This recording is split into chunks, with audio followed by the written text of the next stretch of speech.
diruntuhkan oleh orang-orang Yahudi, diruntuhkan oleh orang musuh-musuh Islam, ya. Persisnya adalah oleh kerajaan atau negara Inggris yang saat itu banyak berperan untuk menghancurkan kekhilafahan Islam pada saat itu, sehingga kemudian sudah tidak ada lagi kekhilafahan, kepemimpinannya umat Islam di muka bumi, ya. Sudah nggak ada lagi imamnya kaum muslimin, kecuali hanya imam di masjid, ya.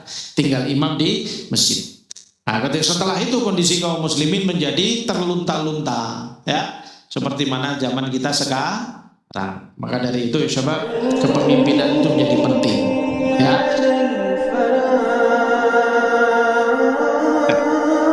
Bismillahirrahmanirrahim. Assalamualaikum warahmatullahi wabarakatuh. Innal hamdalillah nahmaduhu wa nasta'inuhu wa nastaghfiruh wa na'udzu billahi min shururi anfusina wa min sayyiati a'malina may yahdihillahu fala mudilla lahu wa may yudlilhu fala hadiya lahu.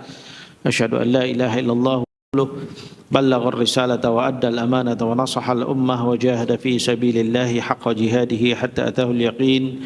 Allahumma salli ala Muhammad wa ala ali Muhammad kama sallaita ala Ibrahim wa ala ali Ibrahim wa barik ala Muhammad wa ala ali Muhammad kama barakta ala Ibrahim wa ala ali Ibrahim fil alamin innaka Hamidum Majid. Rabbi shrah li sadri wa yassir li amri wahlul 'uqdatam min lisani yafqahu qawli. Rabbana atina fid dunya hasanah wa fil akhirati hasanah wa qina adzabannar. Allahumma 'allimna bima yanfa'una wanfa'na bima 'allamtana warhamna innaka anta arhamur rahimin. Allahumma arinal haqqa haqqan warzuqna ittiba'ah wa arinal batila batila warzuqna ijtinabah. Allahumma inna nas'aluka hubbaka wa hubba nabiyyika wa hubba kitabika wa hubba 'amalin yuqarribuna ila hubbik. Allahumma ij'al hubbaka ahabbu ilaina minal ma'il baridi 'inda adh-dhama' amin ya rabbal alamin. Amma ba'd. Alhamdulillah anak-anak sekalian. Pertama kita bersyukur pada Allah Subhanahu wa taala di mana sore hari ini Allah Subhanahu wa taala kembali memberikan kesempatan pada kita untuk bisa bermajlis lagi meneruskan pembacaan kita dari kitab yang membahas tentang para khulafaur rasyidin, sejarahnya para khulafaur rasyidin. Siapa itu khulafaur rasyidin? Siapa yang disebut khulafaur rasyidin? Yang masih menjalankan kekhilafahannya sebagaimana sunnahnya atau petunjuknya Rasulullah Shallallahu Alaihi Wasallam. Mereka disebut sebagai khulafaur rasyidin. Khulafaur rasyidin. Loh Ustaz, apa memang ada khalifah yang sudah tidak mengikuti jejaknya Rasulullah Shallallahu Alaihi Wasallam? Ya, kekhilafahan mulai bergeser dari ajaran Rasulullah Shallallahu Alaihi Wasallam setelah 30 tahun wafatnya Rasulullah Sallallahu Alaihi Wasallam. Setelah wafatnya 30 tahun wafatnya Rasulullah SAW itu era Khulafaur Rasyidin, waktu zamannya Khulafaur Rasyidun sudah berhenti, sudah berakhir. Sehingga mulai bergeser dalam bentuk kerajaan. Ya, sudah bukan lagi khilafah, tapi menamakan diri sebagai khalifah. Menamakan diri sebagai khalifah, tapi mereka sudah bukan khilafah ala minhajin nubuwah, bukan lagi khilafah di atas manhajnya Rasulullah Sallallahu Alaihi Wasallam. Sudah mulai bergeser dari bapak ke anak, bapak ke anak, bapak ke anak, seperti itu. Ya, sudah jadi kerajaan. Nah, sebelumnya di eranya Khulafaur Rasyidin, setelah wafatnya Rasulullah SAW, lalu dipimpin oleh siapa yang pertama? Ini yang sudah kita bahas, siapa? Abu Bakar As-Siddiq. Yang kedua Umar bin Khattab. Yang ketiga Utsman bin Affan. Yang keempat Ali bin Abi Thalib. Yang kelima siapa yang tahu? Hasan bin Ali bin Abi Thalib. Hasan bin Ali bin Abi Thalib. Siapa yang tahu berapa lama beliau memimpin? Siapa yang tahu? 6 bulan, ya. Hasan bin Ali bin Abi Thalib memimpin selama 6 bulan, ya. Maka setelah beliau menyerahkan kepemimpinan pada saat itu kepada siapa? Muawiyah bin Abi Sufyan. Muawiyah bin Abi Sufyan, maka sejak saat itulah era kepemimpinan khilafah ala minhajin nubuwah sudah berubah. di mana Muawiyah bin Abi Sufyan kemudian mewariskan kekhilafahan itu, kepemimpinan itu kepada putranya Yazid bin Muawiyah. Sudah tidak lagi dengan majelis syuronya kaum muslimin, tidak lagi dengan pemilihan di atas musyawarahnya kaum muslimin, tapi langsung dari bapak ke anak. Terus sampai tahun berapa? 1390 berapa itu? 1392 Hijriah. Dari mulai berapa? Tahun 30 Hijriah sampai kok 30 Hijriah? Tahun 40 Hijriah. 41 Hijriah mulainya. Sampai 1392 Hijriah. Berarti berapa tahun itu? Hampir 1400 tahun. Ya, sudah berubah ya. Loh Ustaz, 1392 Hijriah itu tahun berapa Masehi? Tahun 1924 Masehi. Yaitu ketika kekhilafahan ataupun kerajaan Islam Turki itu runtuh ya, diruntuhkan oleh orang-orang Yahudi, diruntuhkan oleh orang musuh-musuh Islam ya. Persisnya adalah oleh kerajaan atau negara Inggris yang saat itu banyak berperan untuk menghancurkan kekhilafaan Islam pada saat itu, sehingga kemudian sudah tidak ada lagi kekhilafahan, kepemimpinannya umat Islam di muka bumi ya. Sudah nggak ada lagi imamnya kaum muslimin, kecuali hanya imam di masjid ya, tinggal imam di masjid. Nah, setelah itu kondisi kaum muslimin menjadi terlunta-lunta ya, seperti mana zaman kita sekarang. Maka dari itu sebab kepemimpinan itu menjadi penting ya. Makanya kalau kita hidup dalam satu di wilayah, satu daerah, ada pemimpin kita harus ditaati supaya semua membawa kepada maslahat, membawa pada kebaikan bersama. Kaum muslimin ketika mereka kehilangan kepemimpinan mereka, maka kaum muslimin sekarang mau mengamalkan Islam jadi sulit. Ya, menjadi sulit. Maka dari itu kekhilafahan ala minhajin nubuwah pada saat itu ya, pada masa itu sudah menjadi masa yang betul-betul baik. Khalas. Jazakallah khair. Ini tadi siapa yang ngambilkan meja ini? Saya nggak tahu. Tiba-tiba datangnya meja ini. Jazakallah khair ya Faris. Baik. Ala kulli hal, berapa tahun khilafah ala minhajun nubuwah? Berapa tahun tadi? Lupa. Barusan Ustaz bilang. 30 tahun. 30 tahun setelah wafatnya Rasulullah Shallallahu Alaihi Wasallam. Ya, setelah itu sudah berubah. Ya. Baik. Dan hari ini hari-hari ini kita sedang membahas salah seorang daripada Khalifah ala minhajun nubuwah. Pemimpin pertamanya adalah Abu Bakar As-Siddiq. Ya, kemarin kita sudah membahas tentang bagaimana perawakannya Abu Bakar As-Siddiq. Ya, dan kita kemarin sudah sampai pada Islamnya. Iya sudah. Sudah belum? Islamnya Abu Bakar sudah. Berarti hari ini suhbatuhu ya. Kita membahas kepada yang berikutnya ya.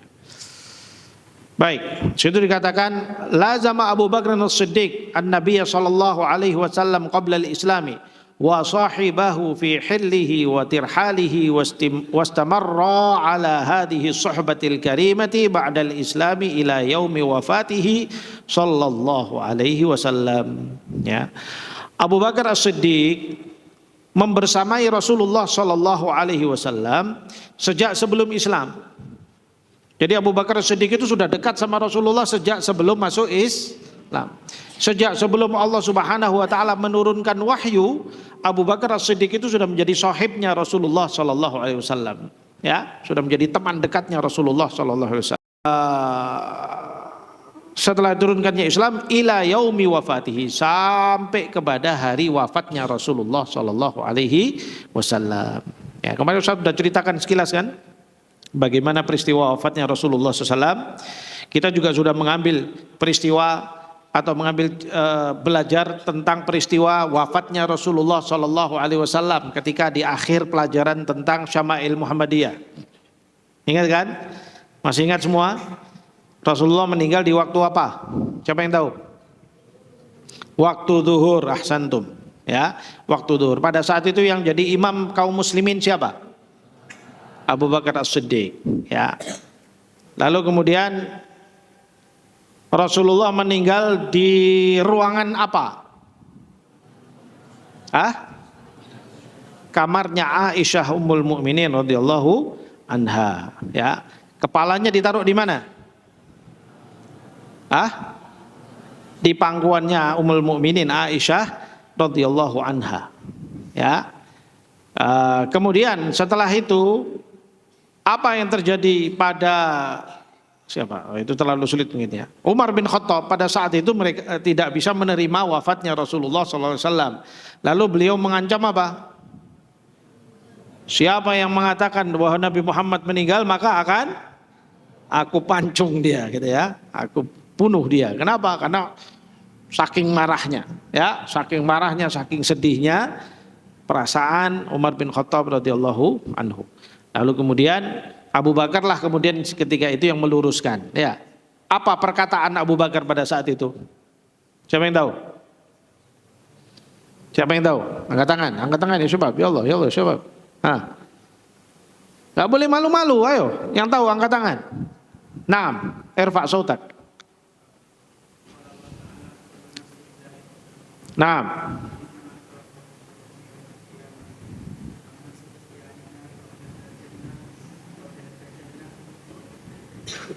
Faqad faz. Ta'al ghurur. Tsumma madza qala ba'da dzalik? Qaulu Abu Bakar madza? Nasita? La, laisa hada. Laisa hadal kalam. Bukan yang itu. Lupa. Siapa yang bisa melengkapi? Ayatnya sudah benar. Ahsanta. Naam. Siapa yang bilang? Naam. Irfa' sautak.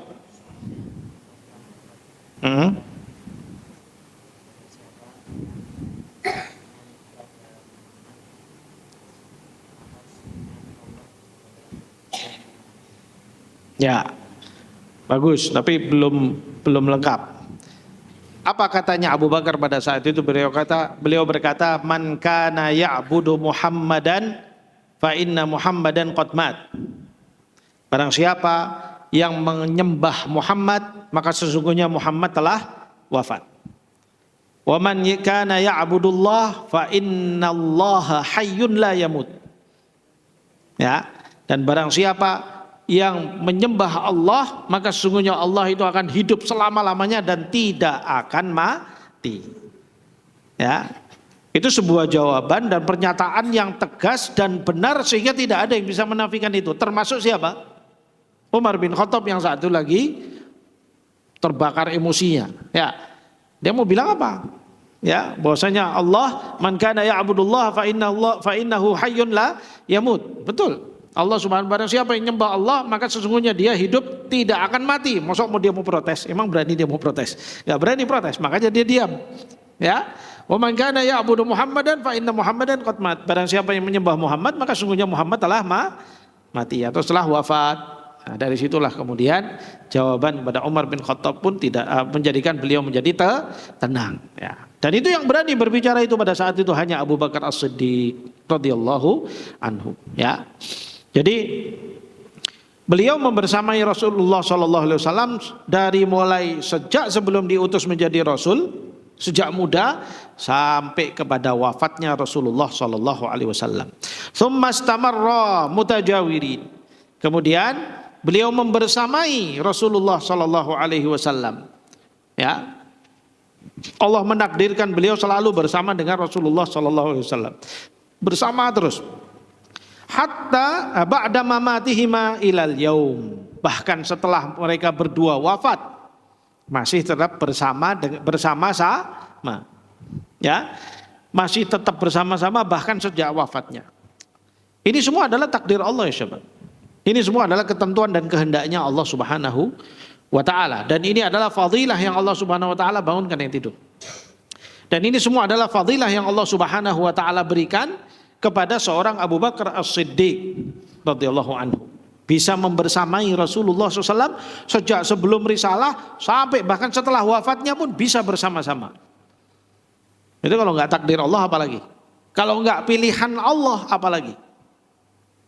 Artinya di sini menunjukkan betapa mulianya sosok Abu Bakar As-Siddiq radhiyallahu anhu. Ya, betapa mulianya. Banyak sahabat-sahabat yang dimuliakan oleh Allah Subhanahu wa taala dan kita tidak ragu mereka orang-orang mulia. Tapi tidak semua sahabat dipilih oleh Allah untuk bisa membersamai Abu Bakar, membersamai Rasulullah sallallahu alaihi wasallam. Bahkan kuburannya pun bisa jejeran sama Rasulullah sallallahu alaihi wasallam. Jadi wafatnya pun sampai bersama-sama. Maksudnya setelah meninggal pun tinggalnya di tempat yang sama, yaitu di kamarnya Aisyah Ummul Mukminin radhiyallahu anha. Rasulullah SAW dikuburkan di mana? Di kamarnya Aisyah Ummul Mukminin. Siapa? Nah ini, siapa yang saat itu memberitahu kaum muslimin? Karena kan setelah wafatnya Rasulullah, kaum muslimin saat itu bingung kan? Ya kan? Ini mau digimanain ini? Lalu saat itu memberitahu bahwa semua nabi-nabi dikuburkan di mana Allah Subhanahu wa taala mencabut nyawanya. Siapa yang saat itu memberitahu? Siapa? Abu Bakar As-Siddiq. Jadi para sahabat sedang bingung-bingung, ini gimana nih setelah ini nih? Sesungguhnya kita nggak tahu nih gimana kita mau memperlakukan jasadnya Rasulullah SAW. Ya, lalu kemudian beliau mengatakan, sungguhnya aku mendengar Rasulullah Sallallahu Alaihi Wasallam menyebutkan bahwa para nabi-nabi dikuburkan di tempat di mana mereka dicabut nyawanya oleh Allah Subhanahu wa taala. Maka kaum muslimin pun sepakat menguburkan Rasulullah di kamarnya Aisyah. Ya. Lalu Aisyah pada saat itu apakah kemudian keluar dari kamar itu? Enggak. Aisyah masih tinggal di kamar itu. Jadi di sini kuburannya Rasulullah, ini tempat tidurnya Aisyah. Masih di situ. Saking cintanya beliau dengan Aisyah, dengan Rasulullah Sallallahu Alaihi Wasallam, masih tinggal di kamar itu walaupun Rasulullah sudah wafat dan ada di kuburannya. Ya.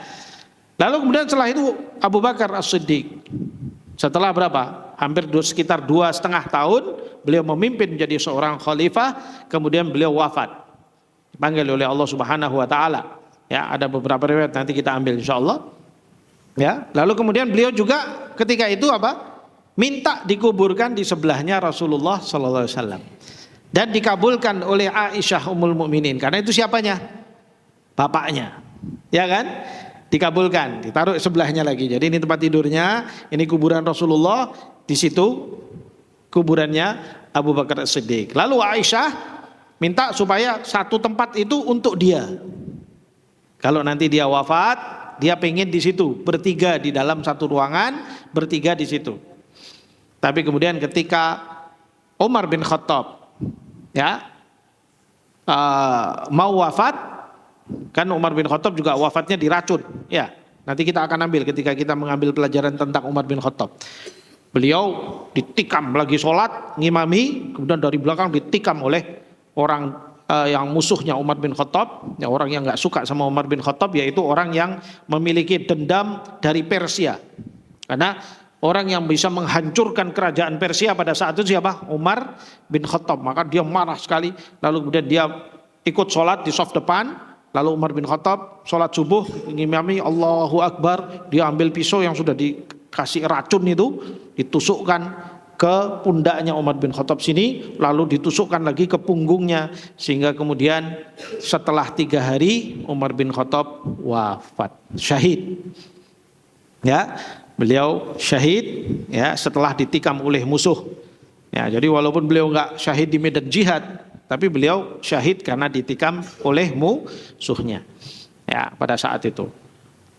Dalam 3 hari itu Umar bin Khattab berpesan, minta kepada Aisyah supaya dikabulkan bisa dikuburkan di sebelahnya Abu Bakar As-Siddiq dan Rasulullah Sallallahu Alaihi Wasallam. Ya, Aisyah tadinya ragu, wah itu buat saya nanti. Umar bin Khattab, tolonglah, minta tolong sampaikan pada Aisyah, sungguh aku meminta tempat itu, aku sangat ingin untuk di situ.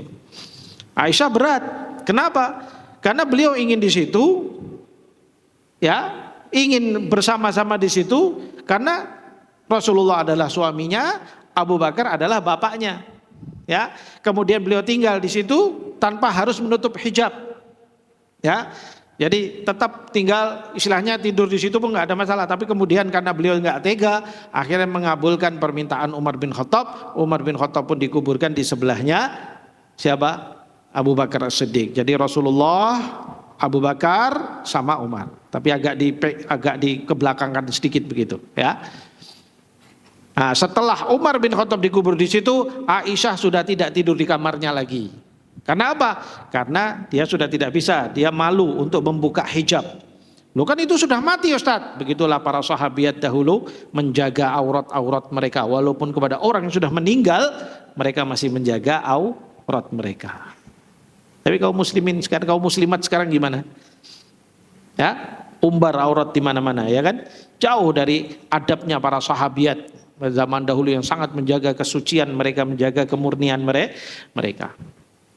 Nah, akhirnya kemudian di dalam kamar itu berapa orang? 3 orang. Siapa? Rasulullah, Abu Bakar, dan Umar bin Khattab radhiyallahu anhuma dan sallallahu alaihi wasallam. Makanya sekarang kalau kamu berangkat haji atau umroh, kalau kamu ke Masjid Nabawi, kamu ziarah kuburnya Rasulullah sallallahu alaihi wasallam, kamu ucapkan salam kepada Rasulullah SAW, lalu kemudian sebelahnya kamu ucapkan salam kepada Abu Bakar, lalu sebelahnya kamu ucapkan salam kepada Umar bin Khattab. Ya, cukup salam saja, nggak usah berdoa, karena di tempat tersebut tidak ada tuntunannya untuk berdoa di depan kuburannya Rasulullah Sallallahu Alaihi Wasallam. Ya, berdoa yang baik malah justru di tempat di raudhah antara kamar atau rumahnya Rasulullah SAW dengan mimbar. Ya, rumahnya itu yang saat ini adalah tempatnya dikuburnya Rasulullah itu dengan mimbar yang saat itu digunakan Rasulullah SAW, dan tempat itu disebut oleh Rasulullah dengan namanya Raudhatun min Riyadil Jannah. Ya, salah satu dari taman-taman surga. Nah, di tempat itulah banyak doa-doa yang insya Allah bisa dikabulkan oleh Allah Subhanahu wa ta'ala, memiliki fadilah itu. Tapi ketika ziarah kubur tidak ada sunnahnya berdoa di hadapan kuburan Rasulullah Sallallahu Alaihi Wasallam. Ya, Ustaz, kalau saya lihat banyak orang yang doa di sana, nah itu kurang, nggak ada contohnya. Ya, nggak ada contohnya dari Rasulullah Sallallahu Alaihi Wasallam, nggak ada contohnya dari para sahabat-sahabat. Sunnahnya orang untuk berziarah kubur adalah mengucapkan salam dan mendoakan orang yang sudah wafat. Nah, khusus untuk Rasulullah, kamu mendoakan apa? Yang ada adalah kamu bersolawat ke atas Rasulullah Sallallahu Alaihi Wasallam. Karena sesungguhnya solawat kita untuk Rasulullah itu adalah doa untuk Rasulullah Sallallahu Alaihi Wasallam. Ya, kita mendoakan untuk Rasulullah SAW dan mendoakan kesejahteraan dan keselamatan untuk Rasulullah. Adapun kepada Abu Bakar dan Umar, ya, kita juga mengucapkan salam pada keduanya sebagai orang yang kita hormati sebagai pemimpinnya kaum muslimin. Fahimtum ya syabab? Ya. Jadi Abu Bakar ini membersamai Rasulullah sejak sebelum diutus jadi Rasul sampai setelah diutus jadi Rasul, membersamai, berjuang bersama dengan Rasulullah sampai kemudian wafat pun membersamai Rasulullah SAW. Lihat bagaimana betapa mulianya posisi Abu Bakar As-Siddiq. Dan semua ini tidak terjadi kecuali dengan takdirnya Allah Subhanahu wa ta'ala. Lalu kalau ada orang yang berani mencela Abu Bakar As-Siddiq, ada yang berani menghina Abu Bakar As-Siddiq, azam, perhatikan, ya, maka apa? Itu adalah orang yang tidak tahu tentang kehormatannya Abu Bakar As-Siddiq. Karena pernah ada orang berselisih dengan Abu Bakar As-Siddiq. Sahabat, sama sahabat, ya biasa, kadang sama sahabat, kadang ada masalah di antara mereka, yang namanya juga hidup bareng-bareng. Kadang ada satu hal masalah gini dan sebagainya. Lalu Rasulullah membela dia. Ya, Rasulullah mengatakan, apakah kalian tidak mau meninggalkan atau saya membiarkan sahabat saya ini? Maksudnya, udahlah, nggak usah ikut campur urusan antara Abu Bakar sama ini, sudah nggak usah dibahas. Dia ada masalah sama siapa, ada masalah sama siapa, sudah. Ini orang adalah temanku, dia adalah orang yang menjaga kehormatanku bersama dengan aku. Tidakkah kalian mau menjaga dia? Nah, begitu kata Rasulullah. Jadi Rasulullah yang membela Abu Bakar ketika beliau masih hidup. Bayangkan kalau hari ini Rasulullah hidup, ya. Kemudian mendengar orang-orang Syiah itu mengatakan Abu Bakar itu dilaknat, Abu Bakar itu begini, Abu Bakar begitu, dielek-elek oleh orang-orang Syiah itu. Kira-kira Rasulullah marah nggak? Marah, bakal marah sekali Rasulullah SAW. Ya, kira-kira Rasulullah sedih nggak ketika sahabatnya, sohibnya yang dekat sama Rasulullah SAW itu dicela-cela seperti itu? Ya, maka dari itu kita harus wajib hukumnya menghormati Abu Bakar As-Siddiq, apalagi beliau itu termasuk orang yang paling awal masuk Islam, ya, setelah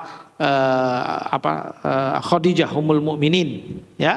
Orang yang pertama masuk Islam adalah Abu Bakar. Lalu beliau dengan itu kemudian membantu dakwahnya Rasulullah Shallallahu Alaihi Wasallam. Ya, ini kata beliau, "Tsumma istamarra mutajawiraini ba'da mamatihima ilal yaum." Ya.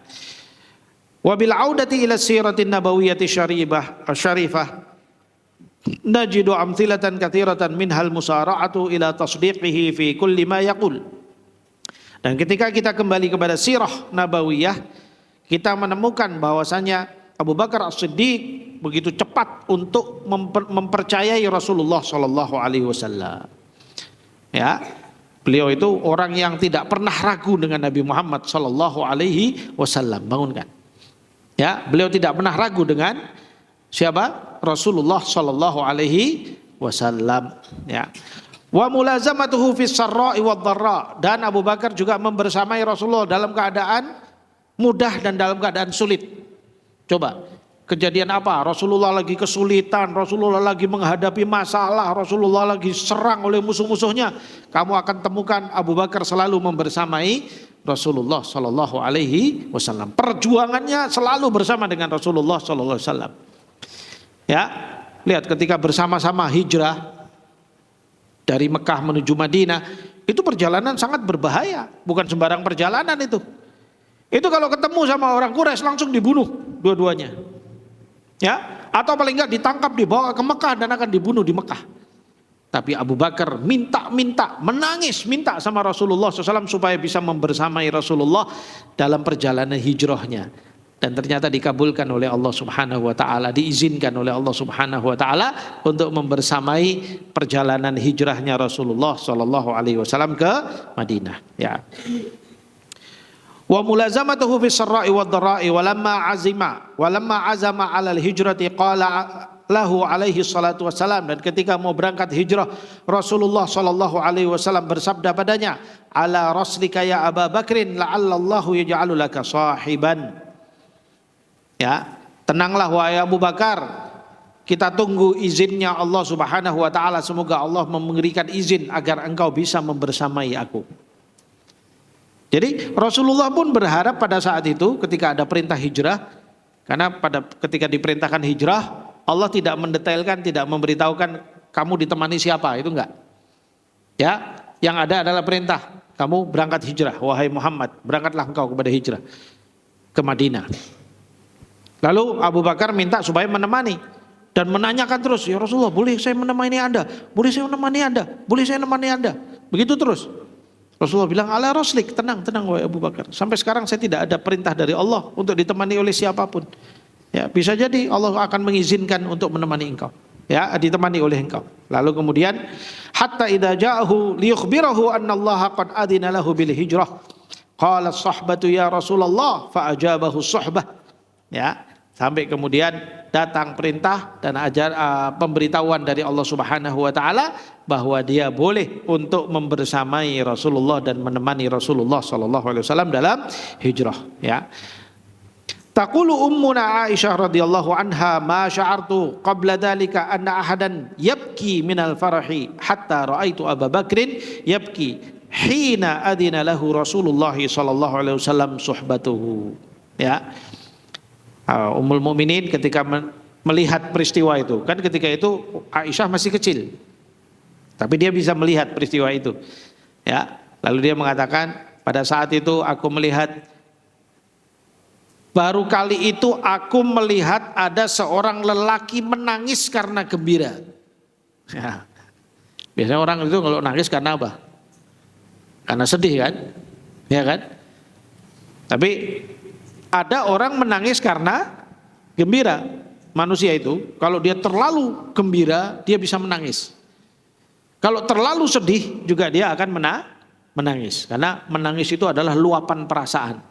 Ya, luapan perasaan. Baik terlalu sedih ataupun terlalu gembira. Nah, Abu Bakar terlalu gembira, sangat gembira karena mendapatkan izin untuk membersamai Rasulullah SAW. Walaupun itu perjalanan paling bahaya.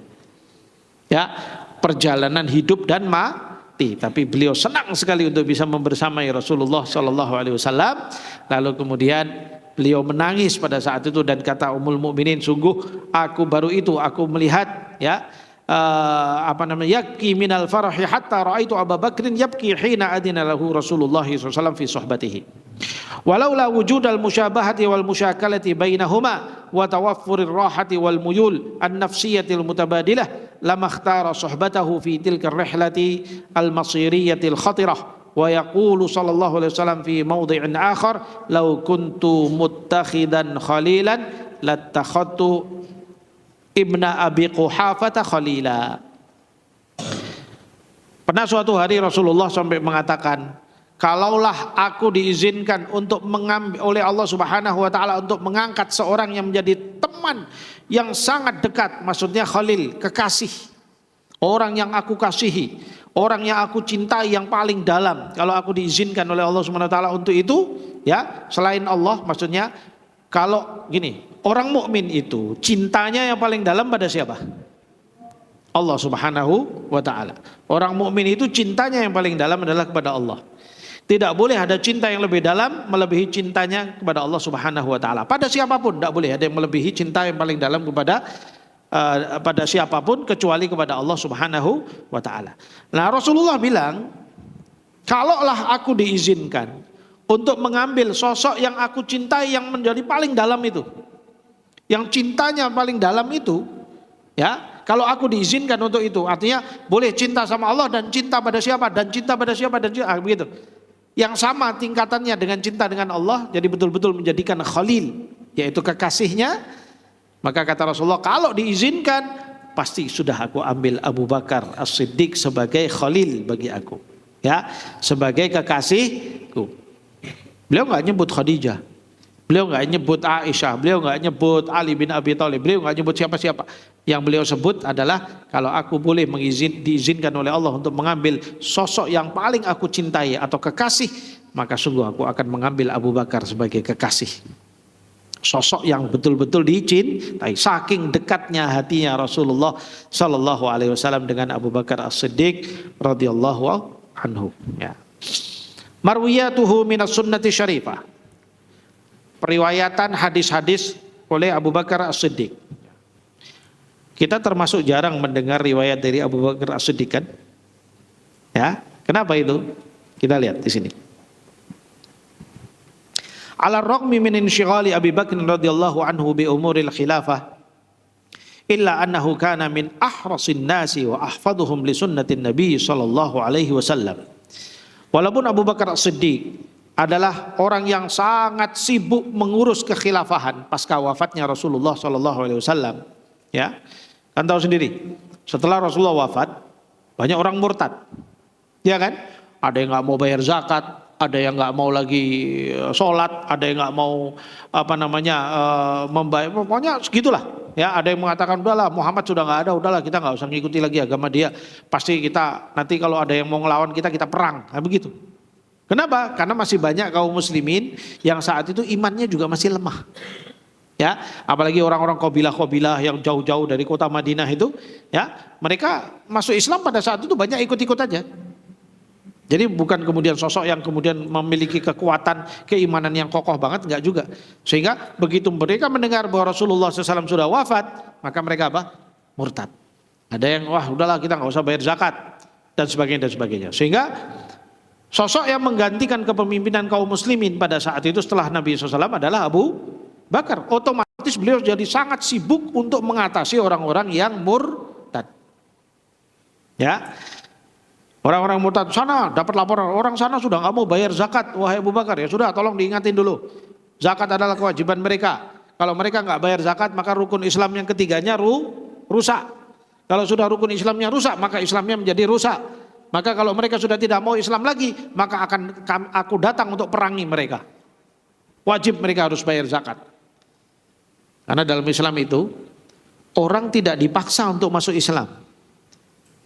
Orang disuruh paham untuk masuk Islam. Kita nggak boleh maksa orang masuk Islam. Kamu harus masuk Islam, kalau enggak saya bunuh kamu, itu nggak boleh. Yang boleh adalah kita ajak dia masuk Islam. Kita pahamkan dia dengan tauhid. Kita pahamkan dengan keindahan Islam. Ya, yang boleh adalah seperti itu. Tapi kalau dia sudah masuk Islam, tidak boleh semena-mena begitu saja keluar dari Islam. Karena dia sudah mendapatkan hidayah, dia sudah mendapatkan petunjuk. Jadi sekali masuk Islam kamu harus masuk dengan paham. Kalau sudah masuk dengan paham, sudah kamu nggak boleh keluar lagi. Kalau keluar maka di dalam Islam hukumnya orang kalau murtad itu dihukum apa? Dihukum mati. Ya, nggak boleh. Murtad itu nggak boleh.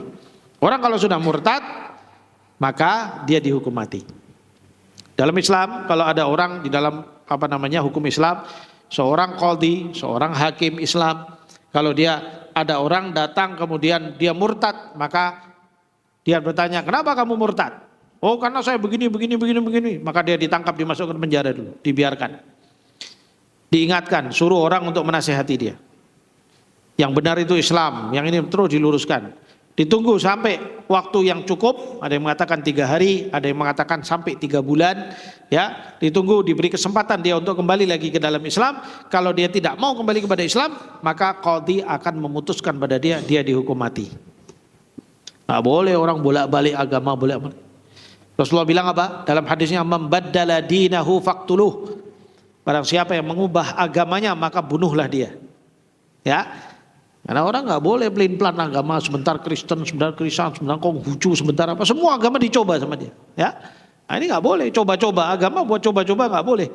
Ya, keyakinan ketika kamu sudah dapat hidayah Islam, kamu udah tahu kebenaran Islam, udah kamu masuk Islam, kamu pertahankan Islam itu sampai kamu mati, seperti itu. Ya.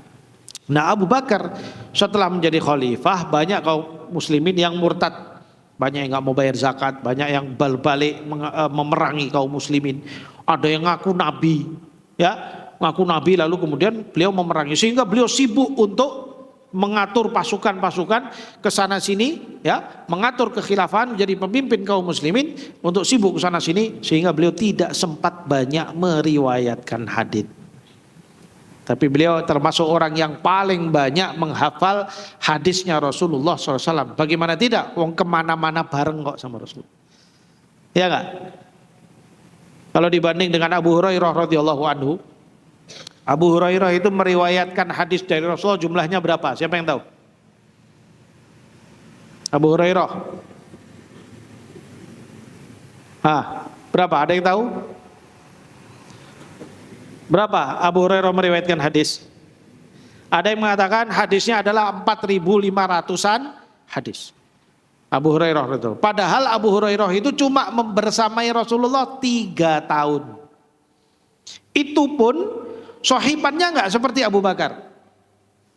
Ya, dia membersamai Rasulullah cuma 3 tahun terakhir sebelum beliau wafat. Itu pun beliau tidak membersamai selalu seperti mana Abu Bakar membersamai Rasulullah. Jadi bisa dibandingkan, kira-kira sebenarnya yang lebih banyak hadisnya siapa? Pasti Abu Bakar. Ya kan? Pasti Abu Bakar. Makanya Abu Bakar itu sebenarnya hafalannya banyak. Banyak mau meriwayatkan hadis, tapi nggak sempat meriwayatkan karena beliau disibukkan dengan mengurus kondisinya kaum muslimin, khususnya pasca wafatnya Rasulullah Shallallahu Alaihi Wasallam. Makanya coba perhatikan tadi yang kita cerita, ketika kaum muslimin bingung setelah wafatnya Rasulullah, nggak ada yang tahu bahwasanya para nabi-nabi itu kalau diwafatkan maka dikuburkan di tempat di mana dia dicabut nyawanya. Saat itu yang tahu cuma siapa? Abu Bakar As-Siddiq. Ya, artinya beliau ini sosok yang paling alim dari kalangan para sahabat. Sosok yang paling alim di kalangan para sahabat. Periwayatannya dan ma'rifahnya tentang hadis-hadis Rasulullah Sallallahu Alaihi Wasallam begitu luas Abu Bakar As-Siddiq ini. Ya, tetapi karena tersibukkan di sana sini beliau tidak sempat untuk banyak meriwayatkan hadis. Ya, faqad rawa ma yazidu an mi'ata wa arba'ina haditsan nabawiyan syarifan. Beliau hanya sempat meriwayatkan 140-an hadis saja. Ya, 140-an hadis. Tapi apakah pengetahuannya tentang hadis cuma 140 itu? Enggak, ya. Jadi kalau ada orang mengatakan apa itu katanya pemimpin kok meriwayatkannya cuma 140 hadis, berarti dia nggak banyak tahu tuh dengan Rasulullah. Katanya kok membersamai Rasulullah, bukan begitu. Beliau tidak bisa meriwayatkan banyak hadis karena beliau tersibukkan mengurusi kaum muslimin. Lain dengan Abu Hurairah. Abu Hurairah dia tidak ditugasi dengan menjadi khalifah, maka beliau bisa sibuk mengajarkan kaum muslimin dengan hadis-hadis yang beliau dengar. Itu saja Abu Hurairah banyak meriwayatkan dari sahabat yang lain. Kenapa? Karena Abu Hurairah kan datang belakangan.